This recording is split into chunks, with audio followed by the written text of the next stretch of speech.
Hello ಎಲ್ರಿಗೂ ನಮಸ್ಕಾರ. ನಾನು ನಿಮ್ಮ ಪ್ರೀತಿಯ ಮತ್ತು ವೆಲ್ಕಮ್ ಟು ದ ಚಾನಲ್. ಇವತ್ತಿನ ವಿಡಿಯೋದಲ್ಲಿ ಸ್ಯಾಮ್ಸಂಗ್ ಡಬಲ್ ಡೋರ್ ರೆಫ್ರಿಜರೇಟರ್ ಏನಿದೆ ಫ್ರಿಜ್ ನ ಅದನ್ನ ಯಾವ ರೀತಿ ಆಪರೇಟ್ ಮಾಡೋದು ಅಂತ ತಿಳಿಸ್ಕೊಡ್ತೀನಿ. ಸೊ ಅದರಲ್ಲಿ ಫ್ರೀಜರ್ ಆಗಿರ್ಬೋದು, ಫ್ರಿಜ್ ಆಗಿರ್ಬೋದು, ಸೊ ಬೇಸಿಗೆ ಕಾಲದಲ್ಲಿ ಮತ್ತೆ ಚಳಿಗಾಲದಲ್ಲಿ ಅದನ್ನ ಎಷ್ಟು ಟೆಂಪರೇಚರ್ ಅಲ್ಲಿ ನೀವು ಅದನ್ನ ಇಟ್ಕೊಂಡು ಯೂಸ್ ಮಾಡ್ಬೇಕಂತನೂ ಕೂಡ ಸಂಪೂರ್ಣವಾಗಿ ಇದರಲ್ಲಿ ತಿಳಿಸ್ಕೊಡ್ತೀನಿ. ಸುಮಾರು ಜನ ಈಗ ದಸರಾ ಮತ್ತೆ ದೀಪಾವಳಿಯಲ್ಲೆಲ್ಲ ಫ್ರಿಜ್ ನ ತಗೊಂಡಿರ್ತಾರ. ಸೊ ಏನಂದ್ರೆ ಟೆಕ್ನಿಷಿಯನ್ ಬಂದಾಗ ನೀವು ಅಷ್ಟು ಅಬ್ಸರ್ವ್ ಕೂಡ ಮಾಡಿರೋದಿಲ್ಲ, ಇಲ್ಲ ಅಂದ್ರೆ ಸೊ ಅವರು ಟೈಮ್ ಇರೋದಿಲ್ಲ ಅಂತ ಹೇಳ್ಬಿಟ್ಟು ಜಸ್ಟ್ ಅನ್ಬಾಕ್ಸ್ ಮಾಡಿ ಪ್ಲಗ್ ಮಾಡಿ ಕೂಡ ಹೋಗಿರ್ಬೋದು. ಸೊ ಈ ಒಂದು ವಿಡಿಯೋ ನಿಮಗೆ ಖಂಡಿತ ಯೂಸ್ಫುಲ್ ಆಗುತ್ತೆ.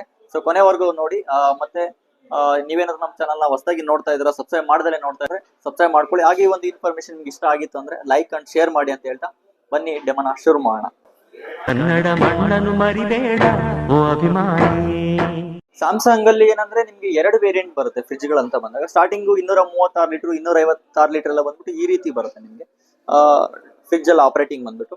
ಸೊ ಯಾರೆಲ್ಲ 330 ಲೀಟರ್ ಮೇಲೆ 350, 396, ಸೊ 467, 419 ಲೀಟರ್ ತಗೊಂಡಿರ್ತಾರ ಅವ್ರದ್ದೆಲ್ಲ ಬಂದ್ಬಿಟ್ಟು ಈ ರೀತಿ ಇರುತ್ತೆ. ಇಸ್ಪು ಎ ಮಾಡೆಲ್ ಇರುತ್ತೆ. ಅದ್ರೊಳಗಡೆ ಬಂದ್ಬಿಟ್ಟು ಇಲ್ಲಿ ಫ್ರಂಟ್ ಅಲ್ಲಿ ಆಪರೇಟಿಂಗ್ ಇರುತ್ತೆ. ಇವನ್ ಸೈಡ್ ಬೈ ಸೈಡ್ ಫ್ರಿಜ್ ಅಲ್ಲೂ ಕೂಡ ಸೇಮ್ ಇದೇ ತರನೇ ಕೂಡ ಇರುತ್ತೆ. ಸೊ ನನಗೆ ಒನ್ ಬೈ ನಿಮ್ಗೆ ತಿಳಿಸ್ಕೊಡ್ತಾ ಹೋಗಿ ನಿಮ್ಮ ಮನೇಲಿ ಯಾವ ತರ ಯೂಸ್ ಮಾಡ್ತೀರಾ ಅದು ಅಪ್ಲಿಕೇಬಲ್ ಆಗುತ್ತೆ. ಸ್ಟಾರ್ಟಿಂಗ್ ಇವಾಗ 236 ಲೀಟರ್ ಮತ್ತೆ 256 ಲೀಟರ್ ಯಾರೆಲ್ಲ ತಗೊಂಡಿದ್ದೀರಾ ಸೊ ಅವ್ರು ಇದನ್ನ ನೋಡಬಹುದು. ಸೊ ಇದರಲ್ಲಿ ಬಂದ್ಬಿಟ್ಟು ನಿಮ್ಗೆ ಡಿಸ್ಪ್ಲೇ ಔಟ್ ಸೈಡ್ ಇರುತ್ತೆ. ಇವಾಗ ನೀವು ಆಪರೇಟಿಂಗ್ ಪ್ಯಾನಲ್ ಔಟ್ ಸೈಡ್ ಇರುತ್ತೆ. ಸೊ ಕನ್ವರ್ಟಬಲ್ ಎಲ್ಲ ಔಟ್ ಸೈಡ್ ಕೊಟ್ಟಿರ್ತಾನೆ. ನಾನ್ ಕನ್ವರ್ಟಬಲ್ ಮಾಡಲ್ ಅಂದ್ರೆ ಇನ್ಸೈಡ್ ಇರುತ್ತೆ. ಅದೆಲ್ಲ ಈಸಿನೇ ಇರುತ್ತೆ. ಜಸ್ಟ್ ಒಳಗಡೆ ನಿಮ್ಗೆ ನಾಬ್ ಟೈಪ್ ಕೊಟ್ಟಿರ್ತಾನೆ. ಸೊ ನನಗೆ ಈ ಮಾಡೆಲ್ ತಿಳಿಸ್ಕೊಡ್ತೀನಿ. ಸೊ ಯಾರ್ದೆಲ್ಲ ಔಟ್ ಸೈಡ್ ಡಿಸ್ಪ್ಲೇ ಇರುತ್ತೆ. ಸೊ ಇದರಲ್ಲಿ ನಿಮ್ಗೆ 3 ಆಪರೇಟಿಂಗ್ ನಿಮ್ಗೆ ಕೊಟ್ಟಿರ್ತಾರೆ. ಸೊ ಇಲ್ಲಿ ನೀವು ನೋಡಬಹುದು, ಇದು ಫ್ರೀಜರ್ ಟೆಂಪರೇಚರ್. ಇಲ್ಲಿ -15 ಇಂದ ಹಿಡಿದು -23 ಡಿಗ್ರಿ ವರೆಗೂ ಕೂಡ ಕೊಟ್ಟಿರ್ತಾರೆ. ಸೊ ಇಲ್ಲಿ ಅದೇ ರೀತಿ ನಿಮ್ಗೆ ಫ್ರೀಜರ್ ಅಂತ ಕೊಟ್ಟಿದ್ದಾರೆ. ಮಧ್ಯದಲ್ಲಿ 3 ಸಿಂಬಲ್ ಕೂಡ ಕೊಟ್ಟಿದ್ದಾರೆ. ಅದ್ರ ಪಕ್ಕದಲ್ಲಿ ಬಲಗಡೆ ಸೈಡ್ ನೀವು ನೋಡಬಹುದು ಫ್ರಿಜ್ ಅಂತ ಇದೆ. ಸೊ ಇದು 1 ಡಿಗ್ರಿ ಇಂದ 7 ಡಿಗ್ರಿ ವರೆಗೂ ಕೂಡ ನಿಮ್ಗೆ ಆಪ್ಷನ್ಸ್ ನ ಕೊಟ್ಟಿರ್ತಾರೆ. ಸೊ ಇದರಲ್ಲಿ ಇವಾಗ ನಿಮ್ಗೆ ಫ್ರೀಜರ್ ಎಲ್ಲ ಬಂದ್ಬಿಟ್ಟು ಮೈನಸ್ ಅಲ್ಲಿ ವರ್ಕ್ ಆಗುತ್ತೆ. ಫ್ರಿಜ್ ಸೆಕ್ಷನ್ ಎಲ್ಲ ಬಂದ್ಬಿಟ್ಟು ಪ್ಲಸ್ ಡಿಗ್ರಿಯಲ್ಲಿ ವರ್ಕ್ ಆಗುತ್ತೆ. ಸೊ ಅಲ್ಲಿಗೆ ನೀವು ಅರ್ಥ ಮಾಡ್ಕೋಬೇಕು, ಮೈನಸ್ ಅಲ್ಲಿ ಹೋದಷ್ಟು ಕೂಡ ಜಾಸ್ತಿ ಕೋಲ್ಡ್ ಆಗುತ್ತೆ. ಮೈನಸ್ ಇಂದ ನಿಮ್ಗೆ ಪ್ಲಸ್ ಗೆ ಬಂದಾಗಲ್ಲ ಅಂದ್ರೆ ಕೋಲ್ಡ್ ಇರೋದೆಲ್ಲ ನಿಮ್ಗೆ ಕಮ್ಮಿ ಆಗ್ತಾ ಬರುತ್ತೆ. ಸೊ ಅದೇ ರೀತಿ ಕಾನ್ಸೆಪ್ಟ್ ಅಲ್ಲಿ ಸೊ ಇದ್ರಲ್ಲಿ ನಿಮ್ಗೆ ಈಸಿ ಅಂಡರ್ಸ್ಟ್ಯಾಂಡಿಂಗ್ ಕೂಡ ಆಗುತ್ತೆ. ಇವಾಗ ಫ್ರೀಜರ್ ಅಲ್ಲಿ ಏನಂದ್ರೆ ಸೊ ನೀವು -23 ಡಿಗ್ರಿ ವರೆಗೂ ಹೋದಾಗ ಏನಾಗುತ್ತೆ ಅಂದ್ರೆ ಕಂಪ್ಲೀಟ್ಲಿ ಬಂದ್ಬಿಟ್ಟು ಅದು ಜಾಸ್ತಿ ಕೋಲ್ಡ್ ಆಗುತ್ತೆ. -23 ವರೆಗೂ ಹೋದಾಗ. ಅದೇ ನೀವು -15 ಗೆ ಬಂದಾಗ ಸೊ ಅದು ಒಂದ್ ಸ್ವಲ್ಪ ನಾರ್ಮಲ್ ಆಗಿ ಕೋಲ್ಡ್ ಕಮ್ಮಿ ಆಗತ್ತೆ ಫ್ರೀಜರ್ ಅಲ್ಲಿ. ಸೊ ಅದೇ ರೀತಿ ಫ್ರಿಜ್ ಸೆಕ್ಷನ್ ನೀವು ಬಂದಾಗ ಸೊ 1 ಡಿಗ್ರಿ ನೀವು ಇಟ್ಕೊಂಡಿದ್ದೀರ ಅಂದ್ರೆ ಕೋಲ್ಡ್ ಎಷ್ಟು ಹೋಗುತ್ತೆ, ಕಂಪ್ಲೀಟ್ ಕೋಲ್ಡ್ ಆಗುತ್ತೆ. ಅದೇ ನೀವು 7 ಡಿಗ್ರಿ ಇಟ್ಕೊಂಡಾಗ ಸೊ ನಿಮ್ಗೆ ಕೋಲ್ಡ್ ಏನಾಗುತ್ತೆ, ಅದು ನಾರ್ಮಲ್ ಕೋಲ್ಡ್ ಇರುತ್ತೆ. ಸೊ ಕೋಲ್ಡ್ ಕಮ್ಮಿ ಆಗುತ್ತೆ ಇದಕ್ ಬಂದಾಗ. ಇಲ್ಲಿ 3 ಆಪ್ಷನ್ಸ್ ಕೊಟ್ಟಿದ್ದಾರೆ. ಸೊ ಇದು ಫ್ರಿಜ್ ಟೆಂಪರೇಚರ್ ಕಂಟ್ರೋಲ್ ಬಂದಾಗ ನೀವು ನೋಡಬಹುದು ಈ ತರ ನಿಮ್ಗೆ ಬಟನ್ ಪ್ರೆಸ್ ಮಾಡಿದಾಗ 1, 2, 3 ಈ ತರ ಬರುತ್ತೆ. 1 ಇಟ್ಟಾಗ ನಿಮ್ಗೆ ಜಾಸ್ತಿ ಕೋಲ್ಡ್ ಆಗುತ್ತೆ. ಸೊ ಇದು ನೀವು ಆಮೇಲೆ 1 ಇಟ್ಟಾಗ ಕೋಲ್ಡೆಸ್ಟ್ ಅಲ್ಲಿ ಇರುತ್ತೆ, ಜಾಸ್ತಿ ತುಂಬಾ ಕೋಲ್ಡ್ ಆಗುತ್ತೆ. ಸೊ ನಿಮಗೆ ಕಡಿಮೆ ಕೋಲ್ಡ್ ಬೇಕು ಅಂದಾಗ 7 ಡಿಗ್ರಿನ ಇಟ್ಕೋಬಹುದು. ಸೊ ಯಾರೆಲ್ಲ ಇವಾಗ ಮನೆಗಳಲ್ಲಿ ಇಟ್ಟಿರೋದು ಜಾಸ್ತಿ ಕವರ್ ಮೇಲೆಲ್ಲ ನೀರ್ ಆಗ್ತಾ ಇದೆ, ಸೊ ತರಕಾರಿ ಎಲ್ಲ ನೀರು ಆಗ್ತಾ ಇದೆ ಅನ್ನೋರು ಸೊ ಅದನ್ನ 1ರಿಂದ ಸೊ 7ಗೆ ನೀವು ಚೇಂಜ್ ಮಾಡ್ಕೊಳ್ಳಿ. ಸೊ ಅದೇ ರೀತಿ ಸೊ ಇಲ್ಲಿ ಫ್ರೀಜರ್ ಇದೆ ನೋಡಿ. ಸೊ ಇದು ಬಂದ್ಬಿಟ್ಟು ನಿಮ್ಗೆ -23 ಹೋದಾಗ ಜಾಸ್ತಿ ಕೋಲ್ಡ್ ಆಗುತ್ತೆ. ಸೊ ಫ್ರೀಜರ್ ಸೆಕ್ಷನ್ ಬಂದ್ಬಿಟ್ಟು ಸೊ ಅದನ್ನ ನೀವು 15ಗೆ ಇಟ್ಕೊಂಡಾಗ ನಿಮ್ಗೆ ಕೋಲ್ಡ್ ಕಮ್ಮಿ ಆಗುತ್ತೆ. ಸೊ ಮತ್ತೆ ಇಲ್ಲಿ ನೀವು ಸೆಂಟ್ರಲ್ಲಿ ನೋಡಬಹುದು ಫ್ರೀಜರ್ ಟು ಫ್ರಿಜ್ ಅಂತ ಇರುತ್ತೆ. ಇದನ್ನ ನೀವು 3 ಸೆಕೆಂಡ್ ಪ್ರೆಸ್ ಮಾಡಿದಾಗ ಸೊ ಫ್ರೀಜರ್ ಇರೋದು ಬಂದ್ಬಿಟ್ಟು ಫ್ರಿಜ್ ಆಗಿ ಕನ್ವರ್ಷನ್ ಆಗುತ್ತೆ. ನಿಮ್ಗೆ ಇಲ್ಲಿ ನೋಡಬಹುದು, ಇಲ್ಲಿ ಒಂದು ಸಿಂಬಲ್ ಕೂಡ ನಿಮ್ಗೆ ಆಕ್ಟಿವೇಟ್ ಆಗುತ್ತೆ. ಸೊ ಇದು ಬಂದ್ಬಿಟ್ಟು ಫ್ರೀಜರ್. ನಿಮ್ಗೆ ಎಕ್ಸ್ಟ್ರಾ ಫ್ರಿಜ್ ರಿಕ್ವೈರ್ಡ್ ಇತ್ತು ಅಂದಾಗ ಈ ಫ್ರೀಜರ್ ಸೆಕ್ಷನ್ ನೀವು ಫ್ರಿಜ್ ಆಗಿ ಕನ್ವರ್ಟ್ ಮಾಡ್ಕೊಂಡು ಯೂಸ್ ಮಾಡಬಹುದು. ಅಂದ್ರೆ ಇದು ಯಾವಾಗೆಲ್ಲ ರಿಕ್ವೈರ್ಡ್ ಇರುತ್ತೆ ಅಂದ್ರೆ ಸೊ ನಿಮ್ಗೆ ಎಕ್ಸ್ಟ್ರಾ ಸ್ಪೇಸ್ ಬೇಕಾಗತ್ತೆ. ಇವಾಗ ಕೆಲವೊಂದು ಫೆಸ್ಟಿವಲ್ ಅಲ್ಲಿ ಇಲ್ಲಾಂದ್ರೆ ಪಾರ್ಟಿಗಳಲ್ಲಿ ಸೊ ಅವಾಗ ಎಕ್ಸ್ಟ್ರಾ ಫ್ರಿಜ್ ಬೇಕಾದಾಗ ನೀವು ಯೂಸ್ ಮಾಡ್ಕೊಳ್ಬಹುದು. ಇವಾಗ ಇದು ಬಂದ್ಬಿಟ್ಟು ಫ್ರೀಜರ್ ಇರೋದು ಫ್ರಿಜ್ ಆಗಿ ಕನ್ವರ್ಷನ್ ಆಗಿದೆ. ಸೊ ಇದು ನಾನು 3 ಸೆಕೆಂಡ್ ಮತ್ತೆ ಅಗೇನ್ ಪ್ರೆಸ್ ಮಾಡಿದಾಗ ಅದು ಸ್ವಿಚ್ ಬ್ಯಾಕ್ ಟು ಏನಂದ್ರೆ ಫ್ರೀಜರ್ ಮೋಡ್ಗೆ ಬರುತ್ತೆ. ಸೊ ನೀವು ನೋಡಬಹುದು ಇದು ಆಫ್ ಆಯ್ತು, ನಾರ್ಮಲ್ ಫ್ರೀಜರ್ ಮೋಡ್ಗೆ ಬಂತು. ಸೊ ಈಗ ನಿಮ್ಗೆ ಇದು ಪವರ್ ಫ್ರೀಜ್ ಏನಾದ್ರು ಬೇಕು ಅಂದ್ರೆ ಸೊ ಇಲ್ಲಿ 3 ಸೆಕೆಂಡ್ ಪ್ರೆಸ್ ಮಾಡಿದಾಗ ಪವರ್ ಫ್ರೀಜ್ ಆನ್ ಆಗುತ್ತೆ, ಆಕ್ಟಿವೇಟ್ ಆಗುತ್ತೆ.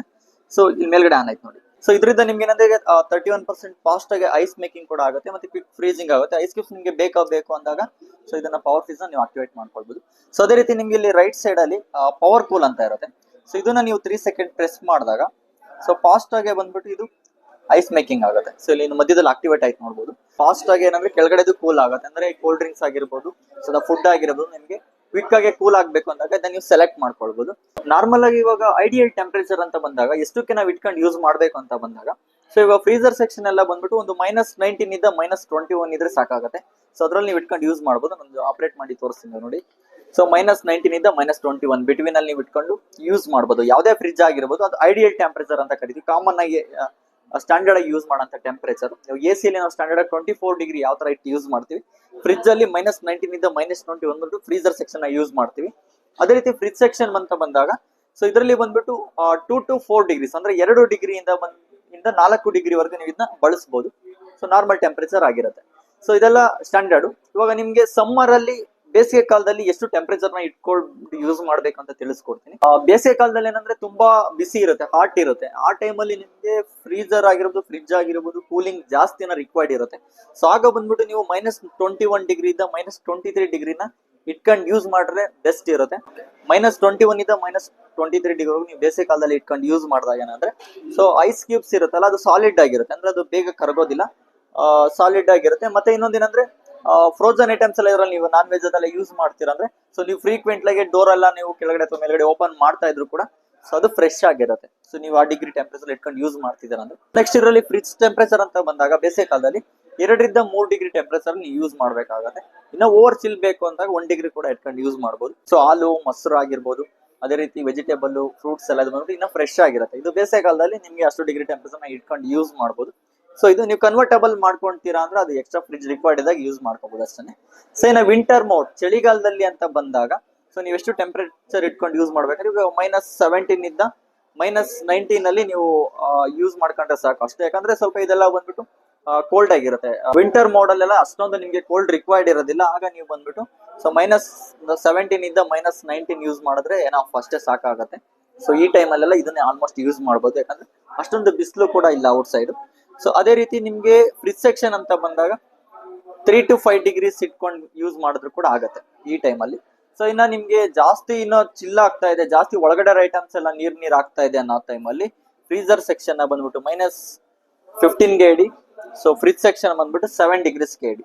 ಸೊ ಅವಾಗ ಏನಂದ್ರೆ ನಿಮ್ಗೆ ಒಳಗಡೆ ತರಕಾರಿ ಯಾವ್ದೇ ರೀತಿ ಕೊಳೆಯೋದು ಅದೆಲ್ಲ ಕೂಡ ಏನು ಆಗೋದಿಲ್ಲ, ಮತ್ತೆ ನೀರ್ ಕೂಡ ಆಗೋದಿಲ್ಲ. ಸೊ ಇದನ್ನ ನೀವು ಫಾಲೋ ಮಾಡ್ಬೋದು ವಿಂಟರ್ ಮೋಡ್ ಅಲ್ಲಿ. ಇನ್ನೊಂದೇನಂದ್ರೆ ಇವಾಗ ಬೇಸಿಗೆ ಕಾಲದಲ್ಲಿ ಈಗ ತುಂಬಾ ಐಟಮ್ಸ್ ಎಲ್ಲ ಇಡೋದಕ್ಕೆ ಹೋಗ್ಬೇಡಿ, ಸ್ವಲ್ಪ ಸ್ಪೇಸ್ ಬಿಡ್ಬೇಕಾಗತ್ತೆ.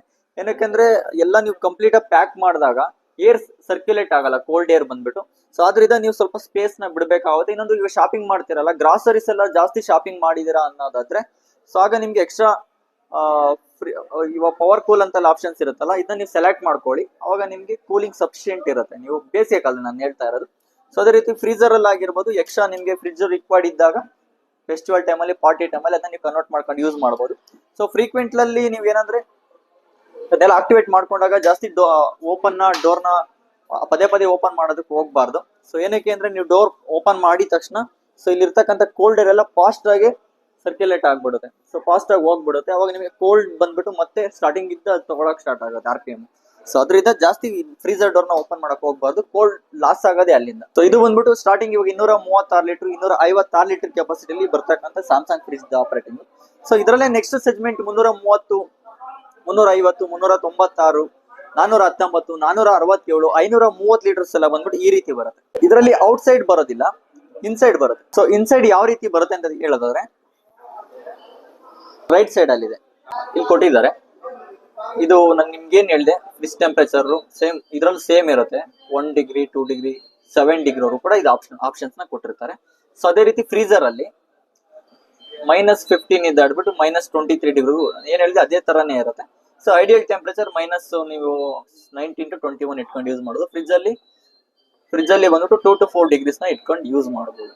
ಸೊ ಇದು ಐಡಿಯಲ್ ಟೆಂಪರೇಚರ್ ಅಂತ ಬಂದಾಗ ಇಲ್ಲಿ ನೀವು 3 ಸೆಕೆಂಡ್ ಪ್ರೆಸ್ ಮಾಡಿದಾಗ ಫ್ರೀಜರ್ ಇದು ಫ್ರಿಜ್ ಆಗಿ ಕನ್ವರ್ಷನ್ ಆಗುತ್ತೆ. ಸೊ ನೀವು ನೋಡಬಹುದು ಆಕ್ಟಿವೇಟ್ ಆಯ್ತು. ಇನ್ನು ಬೇಡ ಅಂದಾಗ ಮತ್ತೆ ಅಗೇನ್ 3 ಸೆಕೆಂಡ್ ಪ್ರೆಸ್ ಮಾಡಿದಾಗ ಅದು ರಿಮೂವ್ ಆಗುತ್ತೆ. ಸೊ ಇದ್ರ ನಿಮಗೆ ಸ್ಟಾರ್ಟಿಂಗ್ 236, 256 ಅದು ಜಸ್ಟ್ ಫ್ರೀಜರ್ ಅನ್ನ ಫ್ರಿಜ್ ಆಗಿ ಮಾತ್ರ ಕನ್ವರ್ಟ್ ಮಾಡ್ಕೊಳ್ಬಹುದು. ಸೊ ಇದರಲ್ಲೆಲ್ಲ ಬಂದ್ಬಿಟ್ಟು 5-in-1 ಕನ್ವರ್ಟಬಲ್ ಅಂತ ಆಪ್ಷನ್ಸ್ ಇರುತ್ತೆ. 5 ಡಿಫರೆಂಟ್ ಮೋಡ್ ಅಲ್ಲಿ ನಾವು ಆಪರೇಟ್ ನ ಮಾಡಬಹುದು. ಸೊ 1 by 1 ನಿಮ್ಗೆ ತಿಳಿಸ್ಕೊಡ್ತಾ ಹೋಗ್ತೀನಿ. ಈಗ ನಾರ್ಮಲ್ ಆಗಿ ಬಂದ್ಬಿಟ್ಟು ಮೇಲ್ಗಡೆದು ಫ್ರೀಜರ್ ಆಗಿರುತ್ತೆ, ಕೆಳಗಡೆ ಫ್ರಿಜ್ ಸೆಕ್ಷನ್ ಆಗಿರುತ್ತೆ. ಸೊ ಅದರಲ್ಲಿ ಏನು ಆಪರೇಟಿಂಗ್ ನೀವು ಜಸ್ಟ್ ಮ್ಯಾನೇಜ್ ಚೇಂಜಸ್ ನ ಮಾಡ್ಕೊಳ್ಬಹುದು ಅಷ್ಟೇ. ಸೊ ನೆಕ್ಸ್ಟ್ ಎಕ್ಸ್ಟ್ರಾ ಫ್ರಿಜ್ ಬೇಕು ಅಂದಾಗ ಸೊ ಆಗ ಬಂದ್ಬಿಟ್ಟು ಯಾವ ರೀತಿ ಚೇಂಜಸ್ ಮಾಡ್ಕೊಳ್ಳೋದು ಅನ್ನೋದಾದ್ರೆ ಇಲ್ಲಿ ರೈಟ್ ಸೈಡ್ ಇರುತ್ತೆ ನೋಡಿ. ಸೊ ಕನ್ವರ್ಟಬಲ್ ಅಲ್ಲಿ ಸೆಕೆಂಡ್ನೇ ಮೋಡ್ ಇದು.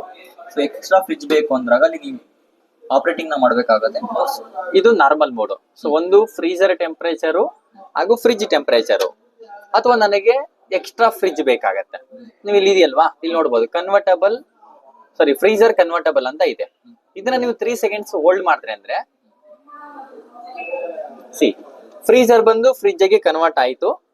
ಸೊ ಈಗ ಏನಾಯ್ತು ಅಂದ್ರೆ ಇದು ಎಕ್ಸ್ಟ್ರಾ ಫ್ರಿಜ್ ಆಯ್ತು. ಈಗ ಓವರ್ ಆಲ್ ಬಂದು ನಿಮ್ಗೆ ಫ್ರಿಜ್ ಆಗಿ ವರ್ಕ್ ಆಗತ್ತೆ. ಇಲ್ಲಿ ನೋಡ್ಬೋದು ನಿಮ್ಗೆ ಫ್ರೀಜರ್ದು ಬಂದು ಆಫ್ ಆಯ್ತು ಲೈಟ್, ಕರೆಕ್ಟ್ ಅಲ್ವಾ? ಸೊ ಇದು ಮೂರನೇ ಪಾಯಿಂಟ್ ಏನಂತಂದ್ರೆ ನಿಮ್ಗೆ ಸೀಸನಲ್ ಮೋಡ್ ಅಂತ ಹೇಳ್ತೀವಿ. ಸೊ ಸೀಸನಲ್ ಮೋಡ್ ಅಂದ್ರೆ ಏನು ಅಂದ್ರೆ ಫ್ರೀಜರ್ ನ ಆಫ್ ಮಾಡಿ ಬರೀ ಫ್ರಿಜ್ ನ ಯೂಸ್ ಮಾಡಂತದ್ದು. ಇಲ್ಲಿ ನೋಡ್ಬೋದು ಇದು ನಿಮ್ಗೆ ಮೂರನೇ ಪಾಯಿಂಟ್. ಅಥವಾ ನನಗೆ ನಾಲ್ಕನೇ ಪಾಯಿಂಟ್ ಏನು ಅಂತಂದ್ರೆ ವೆಕೇಶನ್ ಮೋಡ್ ಅಂತ ಹೇಳ್ತೀವಿ. ನನಗೆ ಫ್ರೀಜ್ ಬೇಡ, ಬರೀ ಫ್ರೀಜರ್ ಮಾತ್ರ ಯೂಸ್ ಮಾಡ್ತೀನಿ. ಸೊ ಎಕ್ಸಾಂಪಲ್ ನೋಡಿ, ಆಫ್ ಮಾಡಿದೀನಿ, ಬರೀ ಫ್ರೀಜರ್ ಮಾತ್ರ ಯೂಸ್ ಮಾಡ್ತಾ ಇದೀನಿ.